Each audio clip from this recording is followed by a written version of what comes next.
welcome all, and thank you for joining us for this session where we've got an art historian, and that is Ruben Zuckerberg, who is a curator of old master paintings and sculpture at Museum Boijmans van Beuningen in Rotterdam. He is an expert on 15th to 17th century Netherlandish art history with a focus on religious art and material culture, including iconoclasm. In 2021, he published an article in Early Modern Low Countries Journal entitled Ancestral Monuments, Iconoclasm and Memorial Culture in the 16th Century Low Countries. And his book, The Matter of Piety, Zuidleef's Church of St. Leonard and Religious Material Culture in the Low Countries, was published by Brill in 2020, and it is in open access. I'll put a link in the chat soon. But we're really looking forward to this paper by him on ritual participation in Netherlandish priant tombs. So Ruben, over to you. Thank you. Yes, and I would like to start immediately with the imposing wall monument made for Jacques d'Herbay and his parents in Peppingen, in a small village south of Brussels, because it is illustrative of how in the 16th century Netherlandish tomb sculpture shifts in the noble self-fashioning after death. It was a moment of great innovation that radically transformed the traditional outlook of funeral monuments. As elsewhere in Europe, a growing fascination for classical antiquity defined the overall structure of d'Herbay's tomb, which takes the form of a triumphal arch.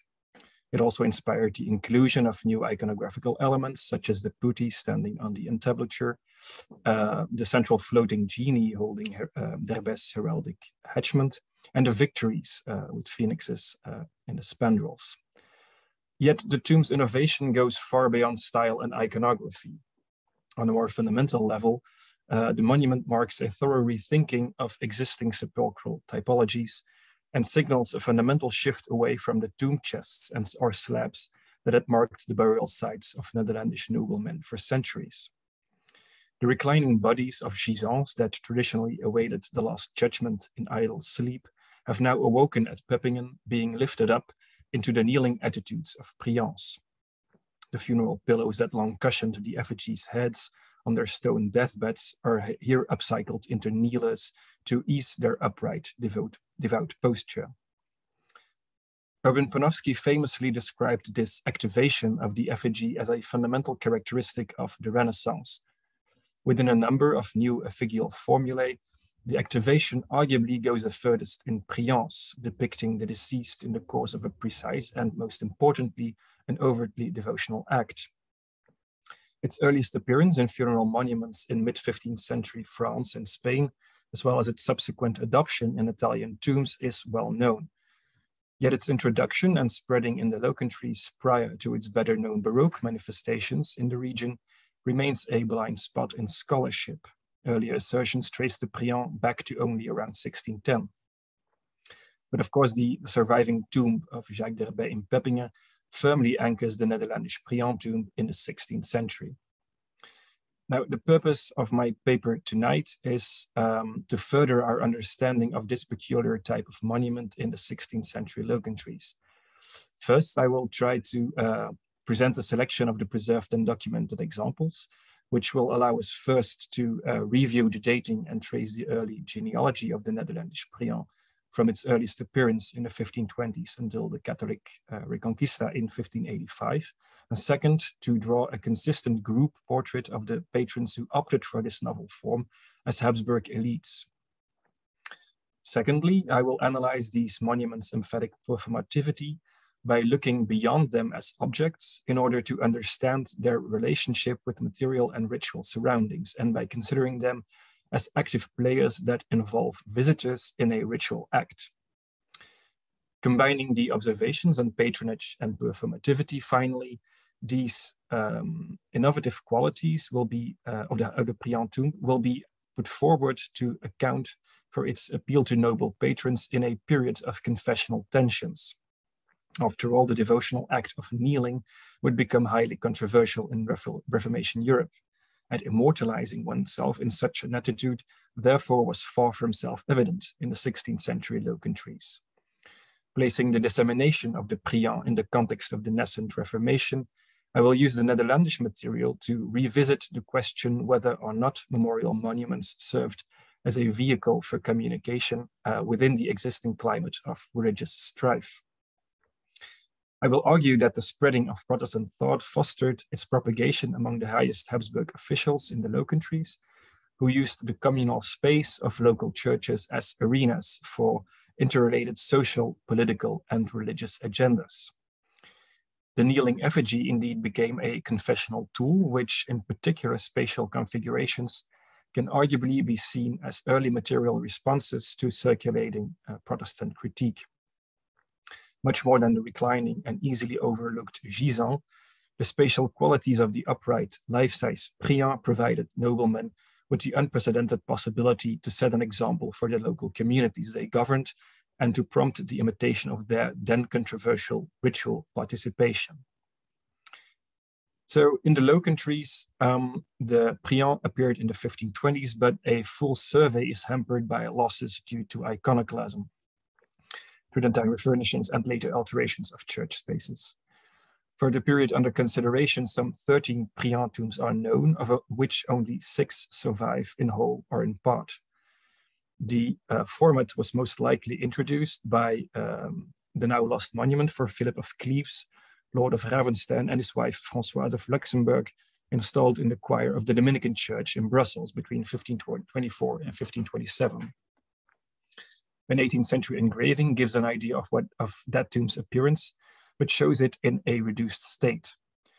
Situated under a black marble arch carrying 64 coats of arms on its introdos, it originally included 4 putti or genii holding heraldic devices, as well as a transi underneath the slab on which the priants were placed. 4 cardinal virtues carried the slab, and while the framing structure was made of black marble from Dinan, all of the figurative elements were made of gilt brass. Now, within the range of possible French, Spanish, or Italian precursors, the inspiration for Philip of Cleves' priant very obviously came from the most recent tombs for the French kings to whom Philip was related. Louis XI had famously introduced the brass priant on his tomb at Cléry, executed in 1482, and his example was followed by his successor, Charles VIII, in Saint-Denis.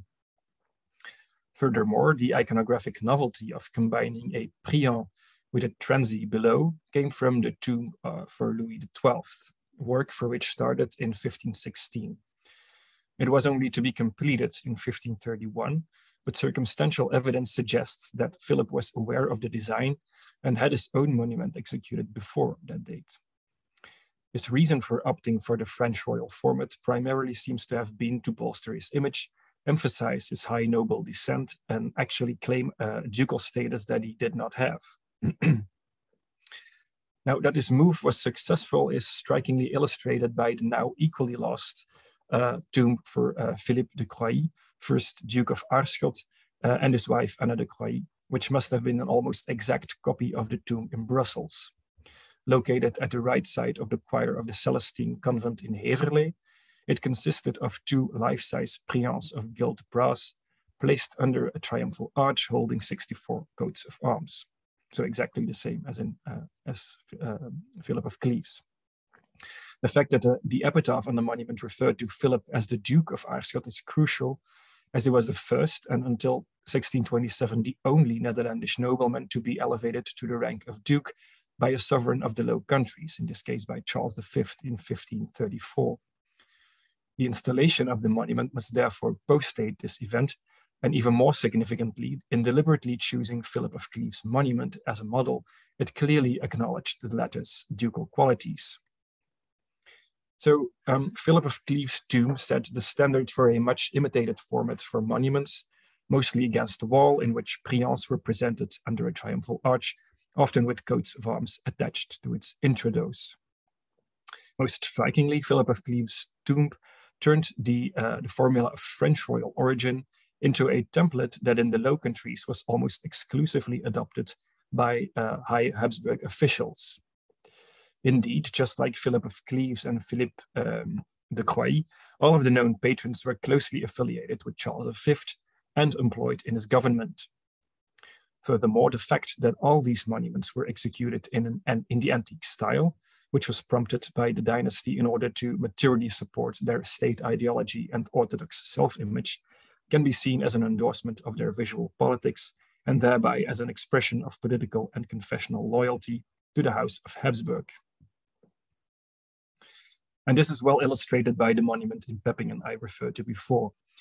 Substituting an earlier simple tombstone for his parents, here on the left, the wall monument was presumably installed sometime in the 1540s by Jacques d'Herbe. He held various governmental functions, made it to courtier of Charles V, fought at his side in the Schmalkaldic War against rebelling Protestant princes in 1546-47, and was eventually elected as one of only 6 flamencos as commander in the prestigious military order of Santiago, the insignia of which was prominently displayed on the shoulder of his effigy in Peppingen. The monument he installed translated Philip of Cleves' monument in stone and retained its general structure, including the transi below and the coats of arms attached to its introdos here. The wall monument for Henrikh van Harne in the choir of Anderlecht's Collegiate Church of Saints Peter and Guido is another beautiful derivative, although slightly simplified to judge from its present state. Given Henrich's untimely death in 1540, the wall monument was presumably installed in the course of the 1540s at the expense of his father Maximilien or his brother Martin. Henrich's political profile is less defined, but he is documented as a burgrave and as a lieutenant of the feudal court of Brabant, 2 functions in which he essentially represented the Habsburg government. In the latter, he had succeeded his father, who was a councillor and chamberlain to Charles V himself, and had been elected as a member of the Order of the Golden Fleece in 1517. Finally, a further development of the tomb type is represented by 2 wall monuments that adopt the same composition, but slightly reduce the scale.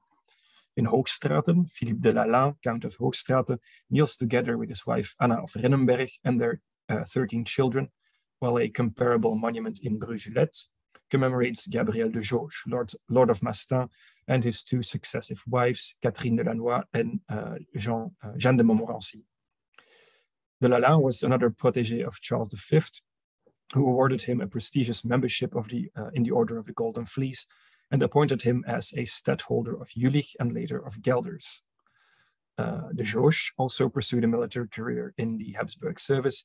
He commanded a company of soldiers under Charles V and remained loyal to Philip II in the Dutch Revolt. High clergymen who had close affiliations with the Habsburg government commissioned similar monuments, and none of these has been fully preserved, but the now empty black marble arch installed between the pillars of Utrecht Cathedral's choir in 1548-49 once held the kneeling effigy of George van Egmond, who had been appointed Bishop of Utrecht by Charles V. Claude Carondelet was also commemorated as a priant in an antique structure, and it is now lost, but it is known to have been located in the choir of the Church of Saint Nation in Bruges, of which he was a provost, and in this function too he had been appointed by Charles V, and it automatically made him the Chancellor of Flanders. So given all of these explicit governmental connections, it is unsurprising that one of the most prestigious Habsburg funeral projects of mid-century opted for exactly this format.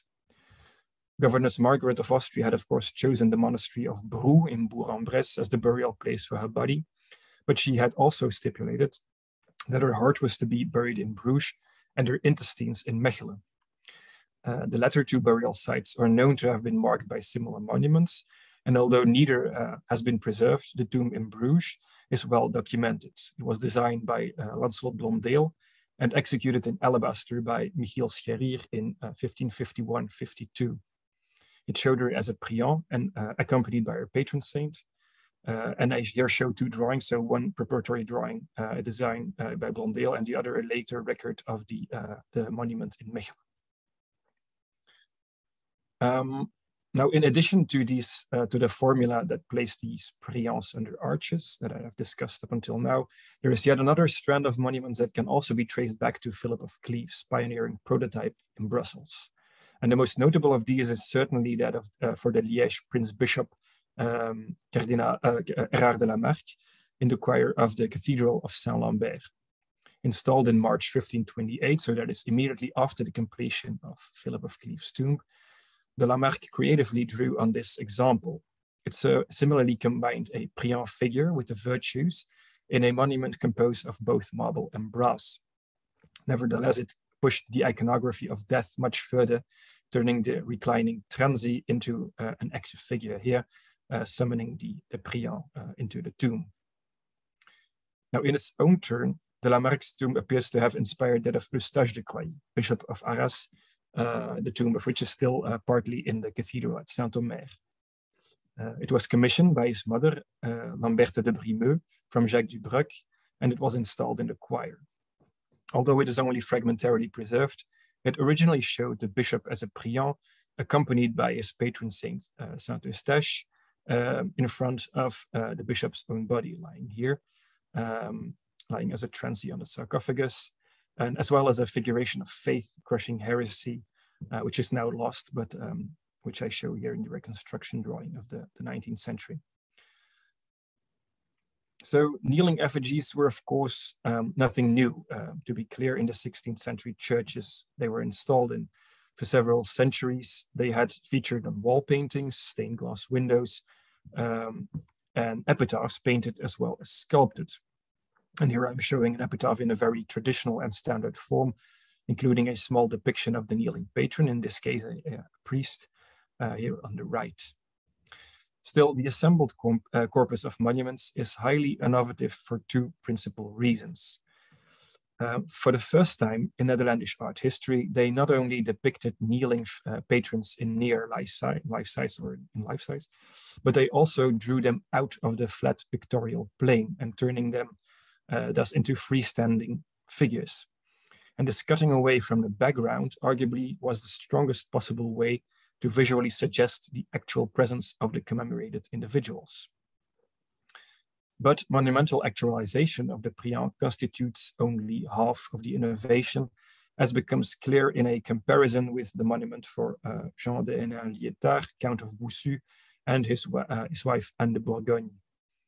Presumably carved soon after 1551, it depicts the Count and his family as life-size and three-dimensional priants in a structure that is strongly reminiscent of the wall monument in Peppingen. Yet the Boussu monument cannot be considered a priant tomb in a strict sense. In contrast to the tomb in Peppingen, so here again on the right, the figures are grouped around a central object of devotion, in this case a crucifixion, as a result of which the composition is essentially akin to traditional epitaphs, albeit spectacularly magnified. To an important extent, this is an isolated monument that does not engage with the surrounding space in the same far-reaching way as the monument in Peppingen does. There, the gazes of the priants are emphatically turned out of the monument, breaking the theatrical fourth wall. The object they address as devotional focus is not defined within the fictional realm they belong to, but in the actual space of the beholder. And as a result, the priant tombs I presented before only make sense when seen in a visual dialogue with other objects in the hosting church.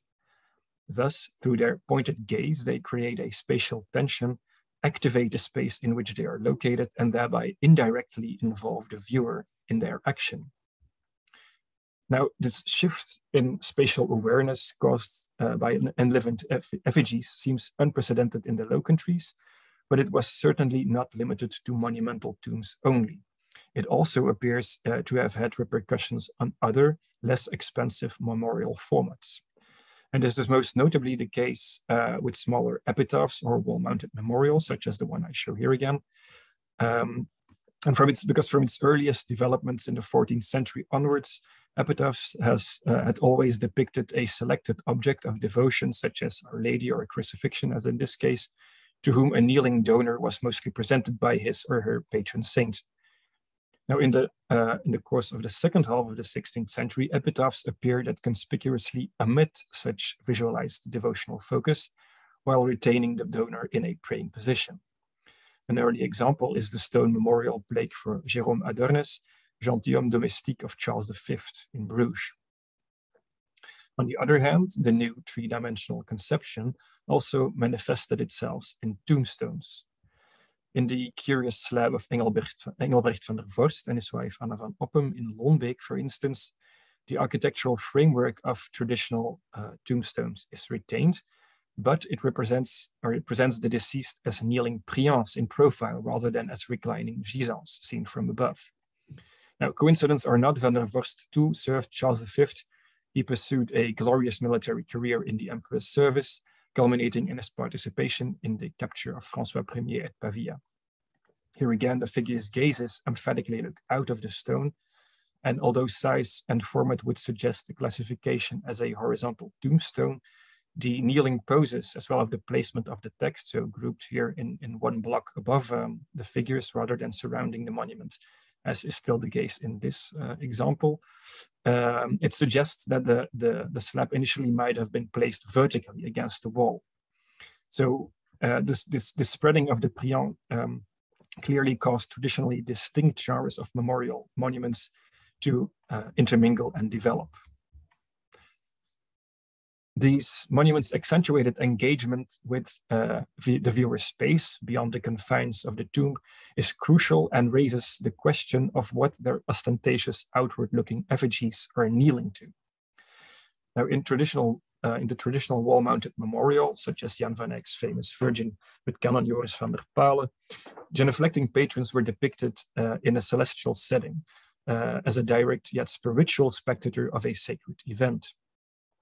And somewhat ironically, they thus visualized the ideal of an imageless devotion, depicting the act of seeing sacred history without material mediation. However, the priant tomb lacks this otherworldly background, and its three-dimensionality and life-size presence, in fact, manifestly anchors the effigies in the earthly here and now. In past scholarship, they have nevertheless been described as absorbed in prayer entirely by themselves, sometimes reading from the breviary before them, sometimes gazing vacantly without any particular concentration. And I think this understanding of the priant in isolation seems inaccurate. Installed at key places in churches, they are emphatically placed in a context of public worship. And in most cases, their devotional focus is as clearly defined as those on wall-mounted memorials, and thus, and this was not necessarily immaterial or imageless. As is the case with so many other tomb monuments, the precise placement of priants invests them with meaning, and their objects of devotion can be identified by looking at their spatial configuration and positioning within the hosting churches. With the exception of the monument for Derbij in Peppingen, located next to the altar in the southern transept, as shown here, all of the above-mentioned Netherlandish priant tombs were placed in the choir. Moreover, just like the gisants, they were oriented eastward. Given the traditional spatial and liturgical organization of Catholic churches, this means that their typical outward gazes in fact fixed the main altar, as can still be seen in Anderlecht, which I show here. Thus, just like traditional donor figures represented in reduced scale on the reticles that surmounted these altars, they are witnesses of Christ's sacrifice. Yet now the effigies have grown life-size and moved from the imagined sphere of the biblical history in the altarpiece into the actual space of a particular church. This signals, of course, an ontological shift. Rather than spectators to a depicted passion scene, the priants take place among the living congregation and truly participate in the actual liturgical reenactment of Christ's sacrifice. So stepping down a level in spiritual terms, away from the direct vision of divine mystery, they instead emphasize their eternal physical presence in its ritual celebration. In most cases, patrons themselves had commissioned the whole series of these very rituals for commemorative purposes, of course. And in such celebrations, effigies on tomb monuments had long functioned as proxies for the deceased. Funeral monuments, especially those located in the choir, just gave visual permanence to rituals. And in case of gisants, they continuously re-performed the funerary ceremony, as is beautifully illustrated here in this miniature, which superposes the funerary ritual above with the tomb below, which is again a transi and a traditional tomb chest. Yet this is evidently not the case in the priant tomb, which depicts a lively devotee in full action. They are not the passive subject of funerary rituals, but active agents in the celebration of the Eucharist. Thus, in contrast to the reclining gisants, the highly performative priants depicted living individuals and visually suggested their perpetual participation in Mass celebrated at the nearby altar. The effigies thus convey a sense of active involvement in the liturgies.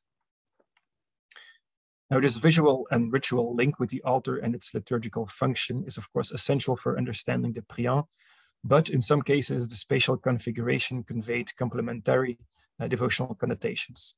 On the one hand, some can be considered to have visualized the adoration of the Holy Sacrament. The cenotaph for Bishop George van Egmond in Utrecht Cathedral, for instance, was located right in front of the sacrament house, and his effigy was very probably kneeling in that very direction. His sacramental devotion is further confirmed by a simultaneous foundation in 1548 of a monthly Mass for the Holy Sacrament in the cathedral, the text of the foundation charter of which is actually given in extenso on his monument. So this is at these two sites here. None of these spatial configurations has been preserved, but some of the idea of the visual impression that it must have created is provided by this contemporaneous sacrament house, next to which the two donors are presented as priants, so here and here. On the other hand, the placement in relation to altars dedicated to particular saints can also be significant. This is suggested by the monument in Anderlecht again, where the collegiate church functioned as an important pilgrimage center for Saint Guido. According to his hagiography, Guido's cult had been initiated by the Lord of Anderlecht, who in the middle of the 11th century indeed founded a chapter of 11 canons and financed the church to this purpose. As a result, the Lord of Anderlecht functioned as the patron of the church and possessed the right to appoint the priests and canons. But the power relations were mutual, at least symbolically, as every new lord also had to pledge allegiance to as protector of the chapter, and therefore also of the cult of Saint Guido. The domain of Anderlecht was possessed in the 15th and 16th centuries by the Van Horne family, so the placement of the tomb monument for an untimely deceased member of that house, who moreover was also the next intended lord, thus resonated with the cultic history of the church. Placed in the choir right next to where the canons performed their devotional duties, his kneeling attitude visually underscored Van Horne's alliance to both the institution and the saint they honored. Now, such a spatial configuration of a kneeling effigy in front of a reliquary shrine would visually associate Van Horne's priant with votive gifts, and that are kneeling figures donated to cult objects as expression of devotional dedication and placed in their immediate surrounding. A visual testimony of this effect survives in a print depicting the shrine of Our Lady at Halle, where the miraculous statuette, so here in the center, is flanked by 3 large votive portraits at the right wall and by several smaller ones in its immediate vicinity. In the particular context of Anderlecht's choir, a priant very plausibly evoked associations with votive imagery to the beholder and thus meaningfully fashioned Henrikh van Horne's devotional and noble identity. Now, regardless of the spreading of the priant, all this kneeling was not self-evident. As elsewhere in Europe, religious life in the 16th century Low Countries was fundamentally shaken by the Reformation, and Protestant thought soon spread after its introduction around 1520. Luther's ideas and publications were, of course, an important impetus, but soon other reformers would start spreading yet other heterodox ideas. Anabaptists, Calvinists, and many other religious groupings on the Protestant spectrum would gain ground in the Low Countries through increasing organization. Yet, unlike in other European territories, none of the Protestant confessions would be officially adopted or even allowed in the Habsburg Low Countries, regardless of the steady increase in popularity of these religious ideas. And as a result, during much of the 16th century, the Low Countries were de facto typified by religious pluralism. And Alistair Duke has rightly emphasized the protean character of the early phase of the Reformation in the Habsburg territories. And certainly before 1566, religious groupings were not always strictly delineated. Not every inhabitant adhered to a clearly defined confession, and a large part of the population belonged to a heterogeneous religious middle group of people who were neither convinced Catholics nor Protestants. But circulating critique in pamphlets, theological treatises, and Protestant sermons certainly made a large part of the population reflect upon the sense or nonsense of devotional acts and objects that had long been considered self-evident. The actual attacking of celebrating priests or religious imagery most dramatically occurred in the iconoclastic fury of 1566, but it had occasionally appeared decades before, creating a slumbering iconoclastic threat. And this all contributed to a general climate in which the traditional acts and objects became controversial and the subject of a broad societal debate. And this was particularly true for the act of kneeling in churches. So traditionally, visitors were supposed to genuflect towards the altar. Most importantly, the congregation was expected to kneel along with the clergy at the moment of the consecration of the host, because the doctrine of the real presence, of course, stated that this ritual act transformed the bread into the actual body of Christ. Along with that doctrine, the attendant bodily gestures became the object of Protestant critique. As early as 1528-29, Luther deemed it not of any great importance whether one stands, kneels, or prostrates oneself, for bodily ways are neither despised nor commanded as necessary. Calvin too judged them unnecessary and stated that such biblical actions lacked biblical ground. And while he allowed Christians to take on a kneeling posture in the context of private prayer, as a routine in public worship, he considered it a vain superstition. And when performed in front of dead matter, such as the host, an altar, or an image, it was outright idolatry. As the French monk turned Calvinist Jean de Lépine put it, the Roman Catholic ceremonies are entirely superstitious, and there are some that are pure idolatry, such as the adoration of the bread, incense, and genuflections. These and other writings widely circulated, and similar ideas soon appeared in Netherlandish publications too. For instance, in the highly popular Den Val der Roomse Kerke, published in 1550, the anonymous author mockingly points to the hypocrisy of Catholics in relation to images by pointing out that the statues that are in the sculptor's shop can do no miracles until these fine fellows have brought them into their whorish church. But when one of these hypocrites has fingered them, then one must take off one's bonnet before it and bow one's knee. Similarly, in 1567, Petrus Blockius called genuflection in front of blind crucifixes, deaf sacrament houses, and other stone idols a heresy.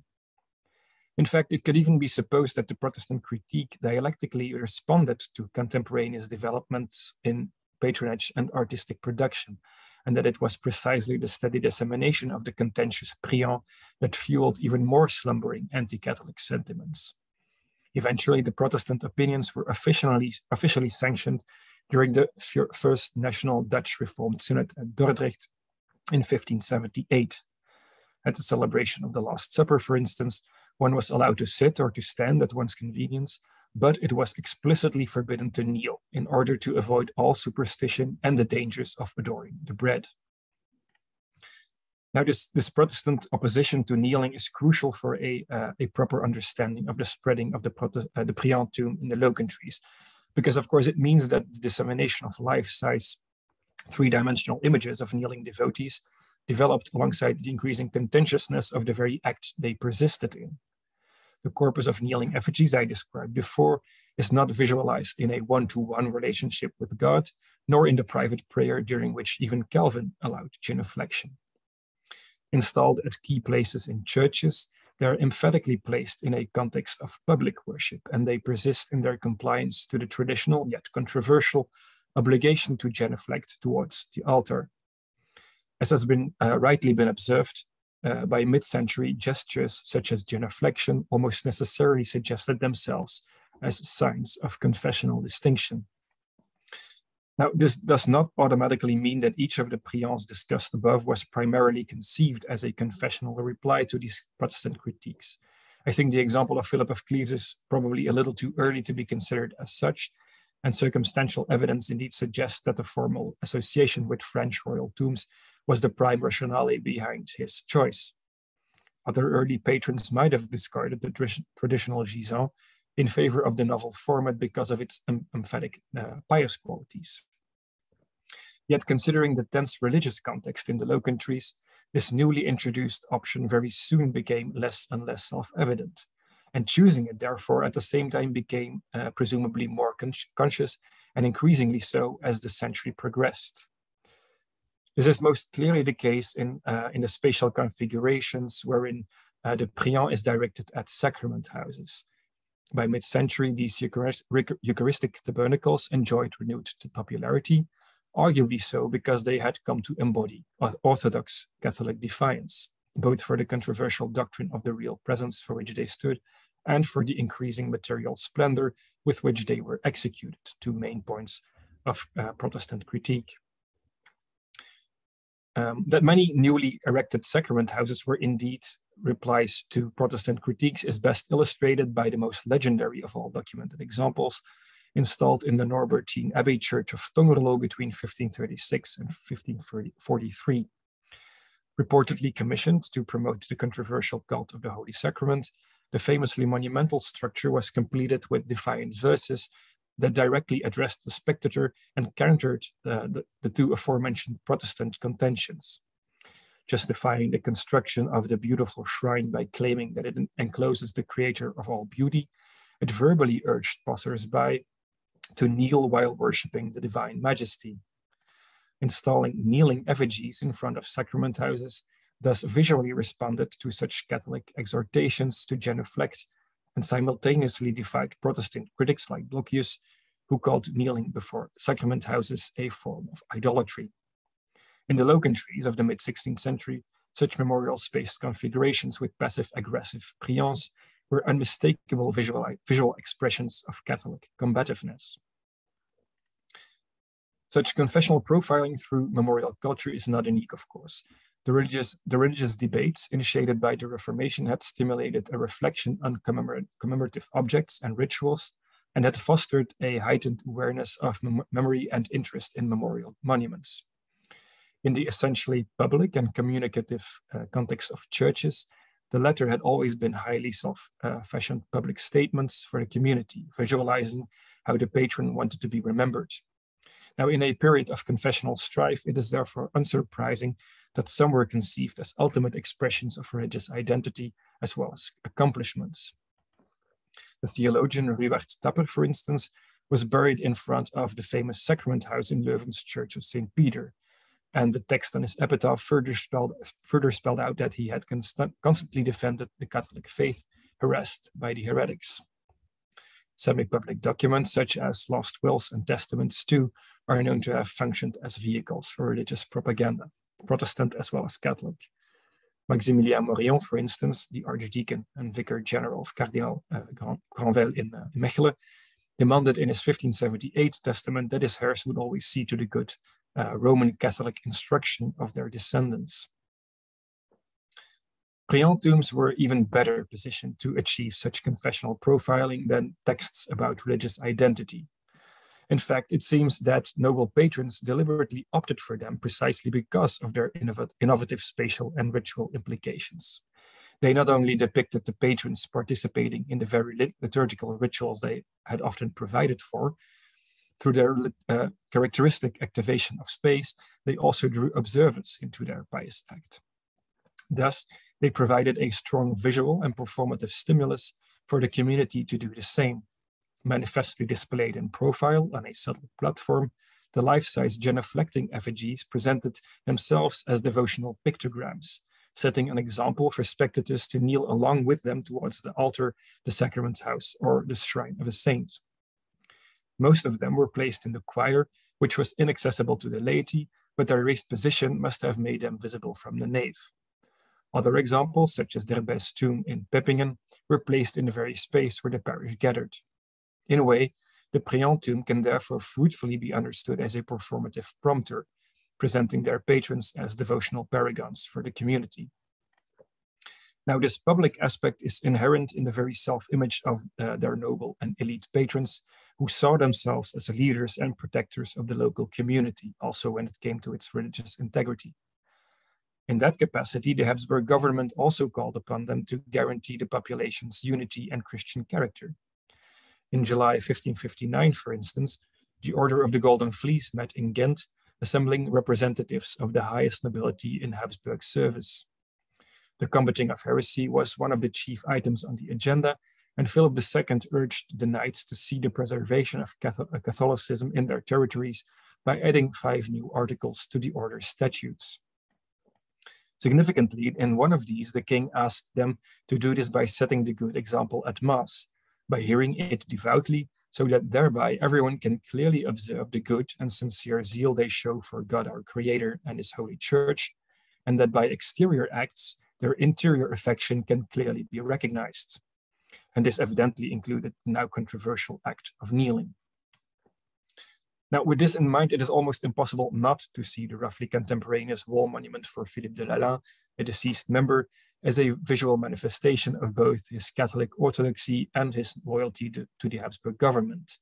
While the antique style of the triumphal arch endorsed their imperial ideology, his ostentatious genuflection high against the church wall exhorted the community in Hoogstraat to similarly comply with Catholic conduct. And next to the topical iconography of faith-crushing heresy on the tomb of Eustache de Croÿ, son and brother of members of the order, his priant can similarly be considered as another visualization of the combating of heterodoxy. So while the origins of the priant tomb went back to at least the 15th century, its broader dissemination was very much a 16th century phenomenon. Yet it was certainly not limited to the Low Countries, nor was it a format that was uniquely favored by Catholic patrons. To a certain extent, there is indeed some truth in the characterization of the priant as a confessionally ambiguous thing. In fact, from a European perspective, some of the best-known examples commemorate Lutheran lords. Many of these were equally made by Netherlandish artists and are comparable at first sight. For instance, the tomb for Christian III of Denmark in Roskilde, sculpted by Cornelis Floris from Antwerp in 1573-75, essentially uses the same compositional organization as the monuments for Louis XII in Saint-Denis and Philip of Cleves in Brussels, with a transy below and a priant on top. And I apologize for the image, but this monument is notoriously difficult to photograph. So you must just believe me on my word that it's a priant here. Yet the gaze of the priant here is directed straight at the crucifix. And the same goes for the senator for Maurice of Saxony in Freiburg, which was made by Antonis van Serron, who also came from the Low Countries, and similarly displays a kneeling figure in direct relationship with the crucifix. Interestingly, in this case, it was not included in the original design, but only after its installation in 1562, when August of Saxony was Maurice's brother and the commissioner of the monument, specifically asked Serron to add a crucifix. Now, this safe guiding of gazes to the crucifix, in fact, constitutes a forced but significant limiting of these priants' potential devotional scope and prevents them from looking elsewhere. Could it be that August of Saxony deemed it unsuitable for a Protestant prince, that the monument's initial unsuitable, the monument's initial spatial openness, with Maurice looking out, proposed by Serron in emulation of examples in his homeland? As in Roskilde, this edition limits the spatial working of the monument, and in combination with the great height at which the priants are placed, thereby reducing the sense of immediacy to the spectator, it isolates them on a lonely stage. While there is an unmistakable affiliation, of course, with the priant tombs in the Low Countries I discussed, these monuments do not contribute to an activation of the surrounding space in the same way, but fully stand by themselves. The accentuated spatial openness in Netherlandish examples is indeed meaningful, and a careful reading of their specific spatial configuration in conjunction with surrounding religious debates renders them less confessionally ambiguous than they might seem to be at first sight. context is crucial because the tense and de facto undefined religious situation in the Low Countries prior to 1585 is incomparable to the officially converted Lutheran lands. And this explains how the same visual formula can evoke different associations and mean opposing things in different places. Seen against this background of mounting Protestant critique, the development of the priant in the 16th century Low Countries is therefore meaningful. Later examples for Catholic patrons elsewhere in Europe and postdating the closing session of the Council of Trent have indeed been described as the product of the Counter-Reformation spirit. Most famously, the eventual discarding of the requested gisant for Maximilian of Austria, his monument in Innsbruck, in favor of a pious and manifest priant in the course of the 1560s, has been interpreted as an early expression of the nascent Counter-Reformation. Now, the examples I discussed today endorse such readings, but also suggest earlier roots. As a tomb type, the priant evidently cannot be considered the product of the religious debates in Reformation Europe, but I have tried to demonstrate that its propagation among Netherlandish elites around mid-16th century can.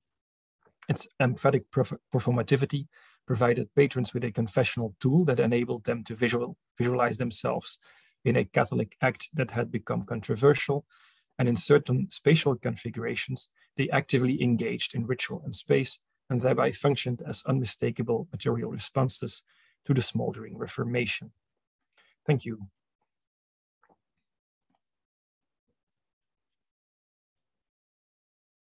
Thank you so much. I see hands clapping all around for a wonderful presentation about these monuments that I think lots of us have come across but never really asked questions about when we were visiting churches. So it's fantastic to see this explained so clearly. We'll open questions to the floor for anyone who wants to ask a question. You can either drop something in the chat saying, I want to ask a question, or phrasing your question there, and I can read it from the chat, or you can raise your hand with the raise your hand function. It's in the reactions button these days. So if you want to ask something. Oh yeah, and can you stop sharing your screen so that we can have a look? Okay. All right. I don't think. Oh yes, Ben. Over to you.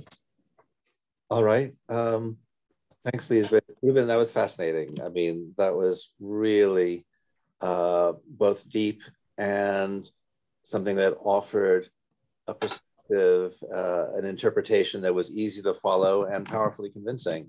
So well done. That was a great paper, and makes me just all the more a fan of your work. I wanted to, I mean, so I was wondering, basically, my question is to do with the Protestant response to these priants. That is, your argument is that they gain with time confessionally specific significance, both intentionally on the part of those who, who commission them, and everyone else who experiences them and witnesses them. So if that's the case, I would speculate that they might become, among all the many other things, objects of attack in 1566 and possibly subsequently. I mean, if that were the case, that would be further evidence, I guess, for their, the confessionally specific meaning that they take on. So it's an empirical question with that broader significance. I mean, were these things attacked, and is there documented behavioral or other kinds of responses to them? Yeah, that's a good question. Actually, of course, the problem is I only found 13 of these monuments, at least that we are sure that they were almost life-size and almost near freestanding. So I suppose, I mean, there must have been more, and I suppose that a lot of them vanished in 1566 or in the 1580s. And I think the monument in Boussu, that we know for sure that it was attacked in the 1580s, I think. And actually, the figures we now see in part are replacement figures. Yeah, but then again, I mean, all sorts of tombs were attacked. So yeah, it's not necessarily an indication, I think, of the contentiousness of these things. But yeah, we have. I mean, there is also the very interesting example of the verses which I cited in Tongerlo next to the Sacrament House. So this is not a priant itself, but it was the verses were copied in Franciscus Sweertsius' book on monuments. So it's a sort of recueil of epitaph texts, and we know there is a copy by a very notorious Protestant called Paulus de Kempenaar, and he underlined the words "flicte genus supplex," and he wrote in the margins "Booswichten."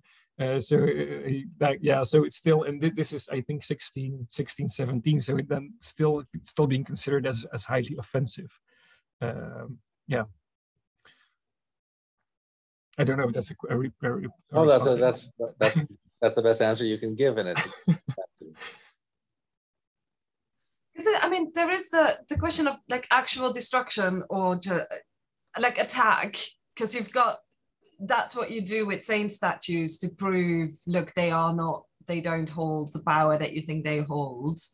Mm-hmm. But I can imagine this can also just be the kind of remove, because this is not what we find useful. It's a different kind of attacking, right? Yeah, I think it is both. I mean, yeah, in this case, it's of course not to the demonstrative show, yeah, to indicate that they are powerless, because it's something else. But it's, I mean, the fact that they have been, or yeah, that we can, if we accept that they had been attacked, then yeah, it's a sort of an expression of disagreement with the form, of course, yeah. and of course also with the broader phenomenon of having yourself depicted on a tomb or a monument for eternity. But it's something, yeah. So, sorry, I see your hand, Elizabeth, but just to follow up on that, because you also you outline it so interestingly in the kind of what this is also following Habsburg example, and it's like the political interpretation of it, that it can be as much an attack on that. Yeah, of that I'm not. I mean, that's. Yeah, the hard thing is, of course, that I only have a very small sample. So it's, I mean, I'm trying to be very cautious about the group profile of these patrons as Habsburg elites. I think it makes sense, and I think it definitely is something that these people were interested in, and that makes also sense in the interpretation that I propose. But yeah, we cannot be really sure, of course, and I'm also not sure until which level people understood, which level of society people understood that the form and the antique form, for instance, was a reference to the imperial ideology. I mean, I can equally understand that they just considered it heathen, or I don't know, or something else, or just too opulent. Yeah. Absolutely. It's fascinating stuff. Elizabeth, over to you. Thank you so much. I thought this was wonderful. And it was such a visually appealing PowerPoint, the way that you had the images set up. So thank you for that. I was curious, when you had the examples of Protestant figures, was there any physical difference in the way that they were kneeling, or was it exactly the same? That's a good question. I think they're exactly the same. I mean, the last one I showed of in Freiberg is a little bit different because it only kneels on one knee. But I think the one in Roskilde is on both, and there's actually another one by Cornelis Flores that is also in both knees. So I think there is not much of a difference. I think that the real difference is in the direction and the focus they have.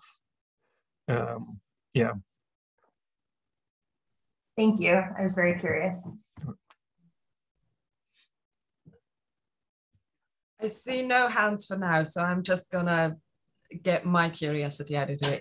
Because I'm intrigued by you have some of them that are just preserved and that you could take pictures of or could get pictures from the database. But in what context are they? Because you've also got the drawings of them. Which point are they drawn, and why are they drawn at that time? Is that like to get all the monuments of a family or of that church? Is that what is the like that layer of commemoration of a tomb that may by now no longer be there? And actually, is it after iconoclasm or before or during? Well, I think you have both actually. So I think I showed two preparatory drawings. So the one for Louis XI in Cléry, and the one for Margaret of Austria in Bruges. These are preparatory drawings, so they were made, to show to the patron. Yeah.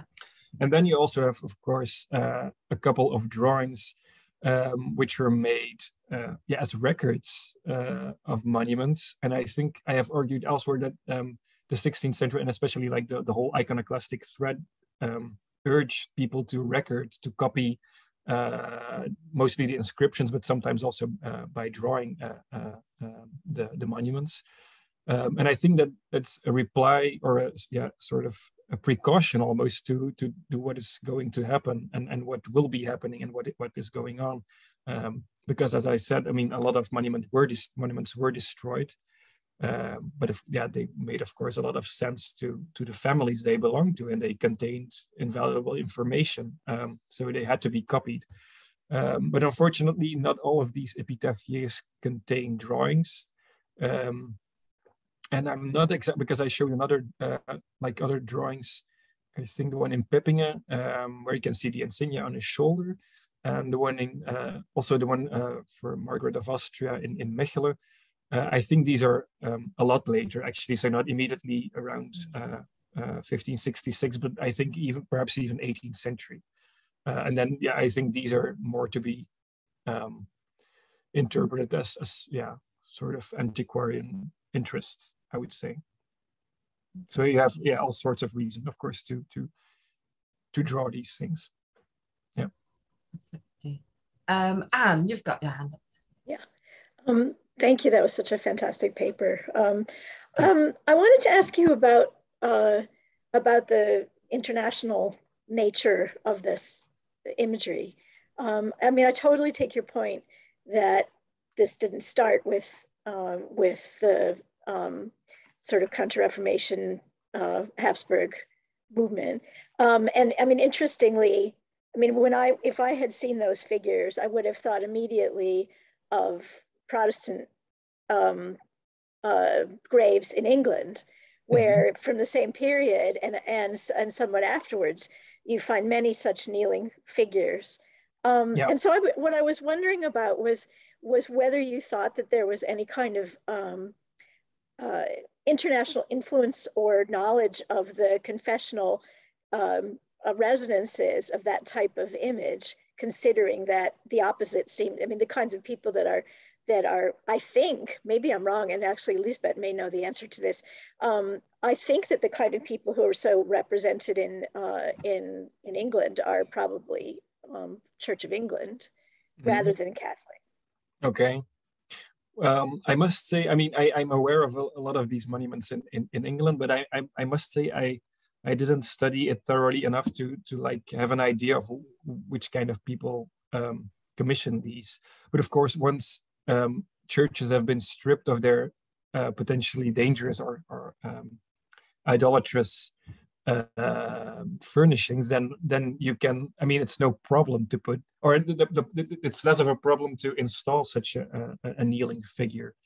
And I think, I mean, the Netherlandish context is so particular because it was undefined. It was still I mean, it could go anywhere. I mean, officially it was of course Catholic, but I mean there were so many tensions and there was so much going on that at some point it seemed to be that there might have been religious toleration, or a complete switch to Protestantism perhaps. So I think what I said, I think that is crucial, that the context and the situation in which they are installed pretty much defines the way they are seen then and now.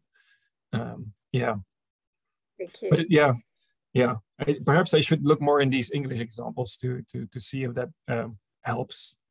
I was just thinking that the next time I'm in an English church, I want to see which way these graves are facing. Yeah, because I think many of the examples I know actually, if there are couples, they are facing each other, right? Is that correct? That they're both sometimes under an arch, and that they're the man is praying in the right or towards the woman. Or I don't know. Okay, no, yeah, we'll check. I mean, it underscores your point of these are not out of context, right? They are. You need to understand the rest of the church around it, and that only the fact that you can have them in England in a Protestant church actually confirms what you're saying, that there is less of a danger there because you've got this other context with that. I'm trying to think. I suppose what I was wondering was whether there was any knowledge on the part of the people who were commissioning these tombs of a potential other interpretation, but maybe not. Maybe, I mean, you're very convincing on the idea that this is a very particular context of time and place, and therefore meaningful there. But I was just curious about potential international knowledge of that context. Well, it might be interesting. We know that several sculptors from the Low Countries migrated to England,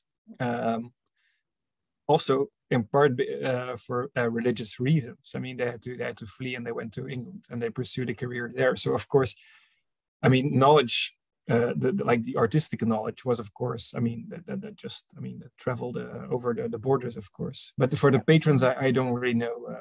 I don't know enough. Sorry. Okay. Thank you. I'm also just trying to think the other way around, whether you've got travelers who come to the Low Countries and see these things and comment on it in that this is so Catholic, look at how Catholic they are, or because from English Protestant travelers, I didn't notice that they commented on, hey, these are the same types of graves that we've got, or the same kind of praying figures, but that I haven't looked for it specifically. But if there's any kind of international commentary. It might be interesting to look. Yeah, that's also something I didn't do, because I think that the Protestant travel literature is significantly later, of course. But it might be worthwhile to check it. Good point. Thanks. Ben, you've got your hand up.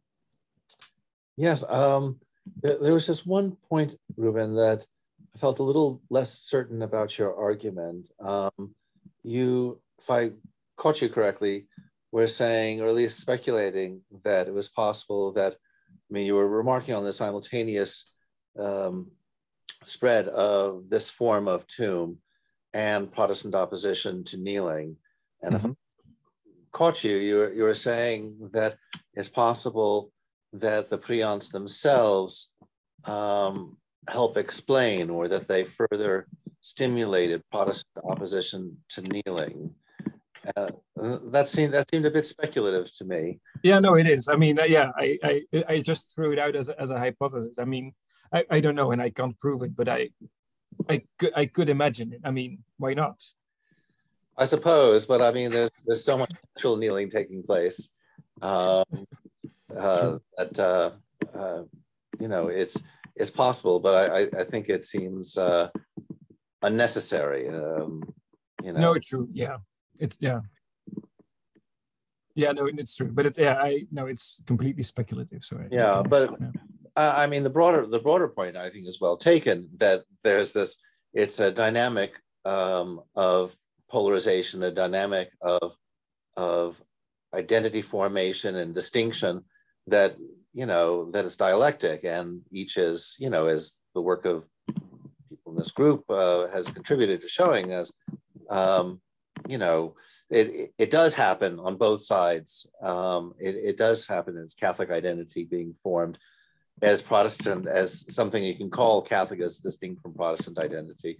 So the general point I take completely, and if that were the case, that the priants played a role in this, it's entirely plausible. I just thought, how could you possibly find evidence of that? No, no, unfortunately, no, true. No. Yeah.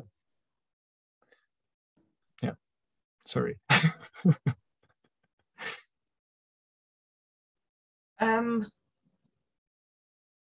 So in the chat, sorry, yeah, I'm reading in the chat here because the screen full. So Raul has a question: do rituals of genuflection appear in other, maybe non-religious contexts? And if so, do these also undergo a shift in the Reformation period? Yes, I think there is an article about kneeling to the emperor. And I mean, this has been a long time that I read it, but I can send you the article. I think it's, yeah. I mean, the main argument of the article was that indeed kneeling becomes in the 16th century becomes a confessional thing to do, because I think it takes several examples of pledges of allegiance from, I think, German cities to Charles V, and then looking at it throughout time, and it becomes, I mean, at some point several groups are refusing it or less and less comfortable to do it. Of course, for various reasons, but there is literature about it, and I will send that to you. It's by Stolberg-Rillinger, I think, from the top of my head. I don't know. I will look it up. But that's a fascinating how this is, part of that wider, like those practices that are undergoing all kinds of change, and that you see materially reflected there as well. Absolutely, yeah. Are there many other questions for now we want to ask about? Shall we finish the formal element of this? And I'll, hang on, I will.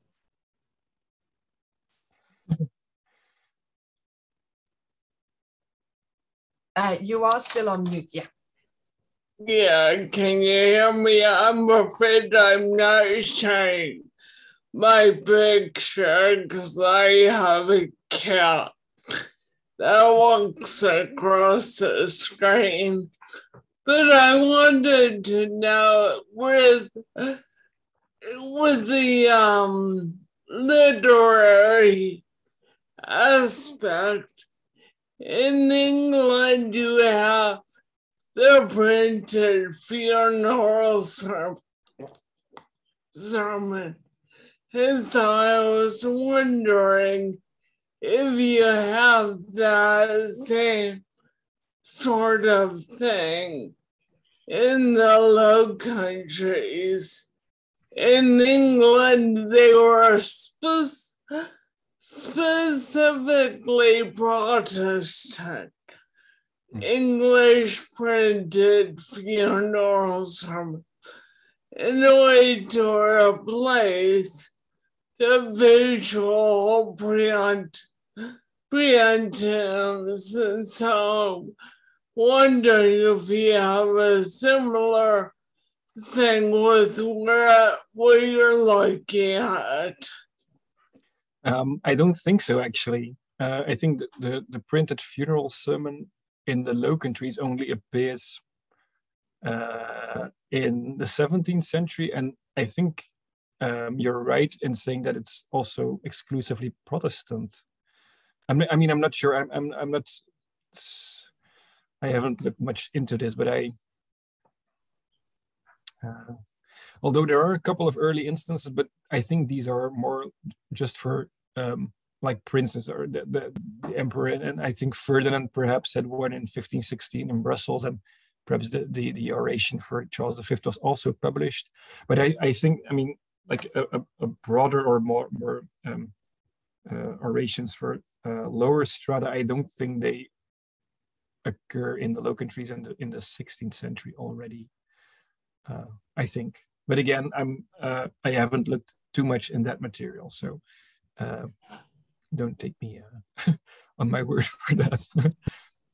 I will actually have the great talk tonight. Rely on your erudition more than mine. Thank you very much. You're welcome.